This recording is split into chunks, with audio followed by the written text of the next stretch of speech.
Ya kembali lagi di Propaganda, program sepak bola untuk Anda. mantap. Kita kan sekarang ini kan bulan Oktober ya saat kita syuting dan masih lekat banget sama tragedi Kanjuruhan kemarin yang mana ngomongin soal stadion. Gitu. Dan di segmen kali ini kita bakal ngebahas soal aturan stadion di Inggris. Jadi Inggris ini punya aturan khusus soal stadion. Tidak bisa stadion itu dibangun dan berdiri begitu saja tanpa pakai kuli. Wah, terus di lahan yang bekas kuburan. Wah, benar-benar. bisa. Karena kayak pakai jin aja. Bandung Bondowoso itu gagal membuat 1000 candi. Waduh. Jadi memang harusnya pakai kuli bangunan yang normal aja. Yang normal aja. Gak usah aneh-aneh. Jadi intinya stadion itu nggak bisa dibangun dan berdiri begitu saja tanpa mengikuti aturan tersebut. Emang stadion di Inggris ini biasanya berupa tribun dengan tangga berundak. Ini normalnya ya. Penonton akan datang dan berdiri di sana untuk mendukung tim kesukaannya. Jadi namun stadion dengan tribun berdiri macam ini sebenarnya udah tidak ada lagi di klub divisi atas. Ini yang klub-klub root ya Inggris nih. Sunday League ya. Kayak yang Liga 3-nya. Soalnya ada beberapa momen di mana pemerintah Inggris membuat aturan khusus soal stadion, termasuk melarang tribun berdiri. Momen itu dipicu oleh sejumlah bencana yang terjadi di tribun stadion pada era 1980-an. Nah ini sebenarnya ada hubungannya sama tragedi Hillsborough dan juga ada namanya The Taylor Report. Jadi tragedi ini terjadi dalam pertandingan semifinal Piala FA 1989 antara Liverpool menghadapi Nottingham Forest. Tempat kejadiannya itu di Stadion Hillsborough yang terletak di Sheffield. Sebanyak 96 supporter Liverpool tewas karena kepadatan penonton yang berlebihan. Kejadian ini bermula ketika ribuan supporter datang terlambat gara-gara kemacetan dan jadwal kereta yang ngaret. Jelang kick off nih masih banyak supporter yang tertahan di luar. Jadi mereka pun segera bergegas masuk ke tribun agar tidak ketinggalan jalannya pertandingan. Nah kondisi di tribun belakang gawang bagian tengah ini tuh sebenarnya udah penuh Kak. Tapi polisi itu justru sengaja membuka pintu keluar dan membuat supporter Liverpool masuk berhamburan. Jadi harusnya supporter tuh masuk kayak turnstile gitu Kak, yang apa sih pintu yang muter gitu buat tiket. Sementara polisi ini sengaja ngebuka pintu biar keluar yang biar pada masuk dari luar gitu. Nah besarnya volume supporter Liverpool tuh jadinya nggak tertahan dan mereka tuh mendesak buat masuk ke dalam. Bisa jadi ada yang punya tiket beneran atau enggak, yang juga yang enggak gitu ya. Nah di sisi lain nih supporter yang udah di dalam tribun sudah berdesak-desakan sebenarnya, bahkan kesulitan bernafas. Jadi mereka ini terkurung di dalam tribun karena ada pagar tinggi yang membatasi tribun dengan lapangan. Jadi dulu mas stadion di Liga Inggris juga punya sama kayak di kita ya, punya pagar. Nah segalanya berjalan terlambat nih, termasuk ketika polisi menghentikan pertandingan kan, karena kan harusnya ketika udah tahu volume stadionnya chaos harusnya langsung dihentikan kan, tapi agak terlambat nih dari kedua belah pihak sampai ambulans dan pertolongan pertamanya pun terlambat juga. Alhasil sebanyak 96 supporter Liverpool meninggal karena tragedi Hillsborough ini. Nah setelah tragedi tersebut evaluasi besar-besaran tuh dilakukan dikepalai oleh Lord Justice Taylor. Ini namanya beneran Lord? Emang beneran. Gak kayak Atep yang jadi Lord Atep, enggak ya? Ini kayaknya nama ini sih, apa namanya teh? Kayak kebangsawanan gitu. Kayaknya ya. Nah laporan tersebut bernama Taylor Report yang juga berisi rekomendasi bagi pemerintah Inggris. Jadi pemerintah Inggris itu saat ada tragedi ini tuh benar-benar bersungguh-sungguh untuk mengubah takut terjadi lagi hal yang serupa. Dan langsung ya, ini nggak berlama-lama kayak bikin tim dulu. Kayak gitu ya. Dan ini tuh si Taylor Report ini tuh jadi berisi rekomendasi buat pemerintah Inggris. Jadi kan mungkin ada rekomendasi juga kayak anggota FA itu PSSI-nya Inggris mundur semua misalkan gitu. Sama pemerintah Inggris ya disuruh mundur gitu kan. Cuma kan kalau di kita tuh yang malah balik nanya yang nyuruh saya mundur siapa? Ini saya dari tadi nunggu-nunggu nih yang mau ngaitin ke sini siapa yang mulai karena saya nggak mau duluan. Aduh.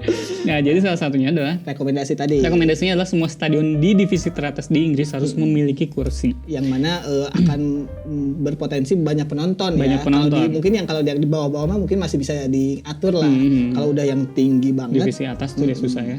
Jadi tidak boleh ada lagi tribun berdiri. Ini penting juga. Rekomendasi ini juga diadopsi buat Premier League juga di divisi Championship. Liga 2 ya. Nah, dampaknya emang ada besar nih bagi klub-klub di Liga Inggris. Tyler Report ini membuat klub-klub di Inggris ini menggelontorkan jutaan pound untuk meningkatkan kualitas stadion mereka. Jadi emang kerjasamanya antara pemerintahnya, dan medianya, dan juga klubnya. Yang paling utama tentu memasang kursi di tribun berdiri. Alasannya adalah stadion dengan kursi atau all-seater ini jauh lebih aman dan lebih mudah untuk ditangani daripada yang berdiri. Soalnya setiap penonton yang membeli tiket dipastikan akan mendapatkan kursi. Jadi kelihatan nih kalau misalnya ada yang nggak berdiri kan berarti dia nggak beli tiket. Kalau ada udah L-seat gitu kan. Penggunaan kursi di stadion juga berpengaruh pada menurunnya tingkat hooliganisme di Inggris. Ya karena kalau semuanya duduk tenang kan, kalau ada yang berdiri berarti mau rusuh tuh, udah ketahuan pasti udah disuruh keluar duluan gitu. Mungkin ini kalau misalkan di Inggris ini tuh tahun 90-an tuh udah semaju ini ya kayak. Iya, udah berpikirannya masih gitu. Dia pakai kursi dan kalau ada yang berdiri itu mungkin rusuh. Potensi rusuh. Sementara Kak kalau di kita, bukan di kita ya, maksudnya saya pengalaman nonton tahun 2000-an gitu. Saat kita duduk itu malah diteriakin. Iya. Mau nonton bola apa nonton wayang? Iya, nonton mah di imah weh. Gitu. Diuk mah di imah weh. Iya. Gitu. Padahal itu teh ada pengaruhnya terhadap hooliganisme gitu ya. Hooliganisme ya. Nah, pada era 1980-an sebenarnya bukan cuma tragedi Hillsborough yang memicu hadirnya aturan baru. Maraknya hooliganisme serta kekerasan di sepak bola juga memicu pemerintah Inggris mengeluarkan aturan khusus terkait supporter. Wah, jadi ada aturan khusus. Ada aturan khusus. Ya. Aturan ini bernama The Football Spectators Act 1989 atau disingkat FSA 1989 yang dipicu karena tragedi Heysel pada 1985 dan kebakaran di Bradford City pada 1985. Nah, jadi itu memang ada persyaratan untuk stadion sepak bola juga di Inggris nih. Saat ini ada sejumlah hal yang mesti dipatuhi oleh seluruh stadion yang ada di Inggris nih. Stadion Premier League dan Divisi Championship mesti all-seater tadi atau dipasangin kursi. Harus ada pemisahan yang cukup antar supporter tuan rumah dan juga supporter rival. Jadi ada tribunnya khusus dipisahin. Harus ada juga jumlah steward yang cukup di area tertentu di stadion. Itu yang pakai baju-baju hijau, kuning hijau dan menghadapnya ke penonton. Jangan ikut nonton ya. Itu beda. Tolonglah. Terus yang terakhir itu harus ada cukup tempat parkir di stadion ataupun di tempat yang ada dekat stadion. Karena kalau kalian lihat di stadion Inggris itu sebenarnya bersatu dengan pemukiman kebanyakan. Yang dulu-dulu tuh bersatu sama pemukiman. Iya, gak ada space khusus stadion gitu. Jadi emang harus ada tempat parkir khusus buat penonton dan juga tim yang bertanding gitu. Bahkan kan kalau di Nigeria mah harus ada tempat parkir khusus kuda Nil. Ini mau bercanda tapi bakal di Nigeria pasti mungkin ya ada orang naik kuda Nil. Nah, terus juga harus ada juga akses untuk layanan darurat. Harus ada fasilitas toilet yang memadai dan ini penting banget Kak. Karena dengan adanya toilet yang memadai itu meminimalisasi peluang air pipis dilempar ke bukan lebih ke kebeletnya ya, tapi dilemparnya itu. Betul. Dan semua klub itu harus menyediakan P3K. Penting nih. Yang tidak boleh itu PKI. Tiba-tiba ada akses PKI masuk. Nah, seluruh ruangan ganti untuk pemain dan pertandingan harus aman dan layak sesuai dengan tujuannya. Karena pernah Kak, kalau saya nggak salah ingat ya, di Stadion Siliwangi lagi konferensi pers ada motor. Di dalam. Saya kira di luar. Jadi tempat medianya kan lu belum musim konferensi pers kan. Itu tuh kayak baru awal konferensi pers, ruangannya kecil banget, terus di dalamnya ada motor. Jadi itu wartawan, pelatih sama pemain siapa yang parkir.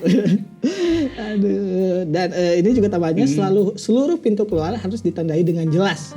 Harus dipastikan evakuasi bisa berjalan dengan aman. Kayak di bioskop tuh, di awal tuh kan ada kayak perhatikan pemberitahuan exit, gitu kalau ada ini emergency exitnya sebelah sini gitu.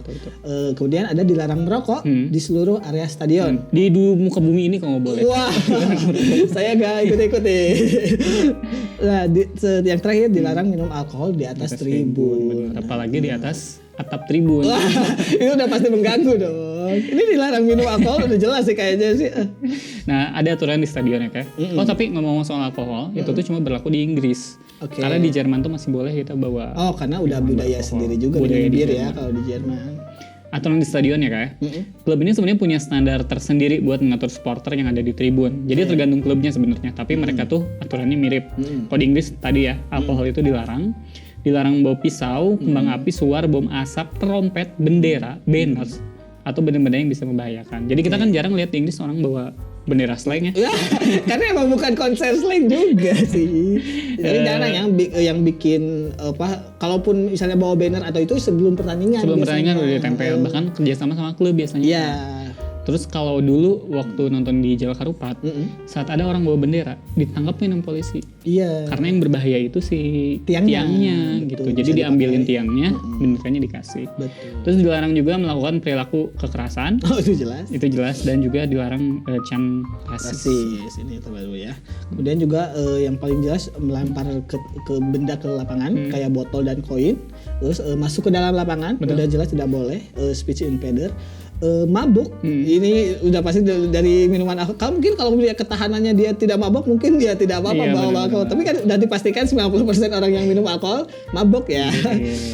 Yang terakhir perilaku kasar terhadap pemain, perangkat pertandingan atau stewardsnya.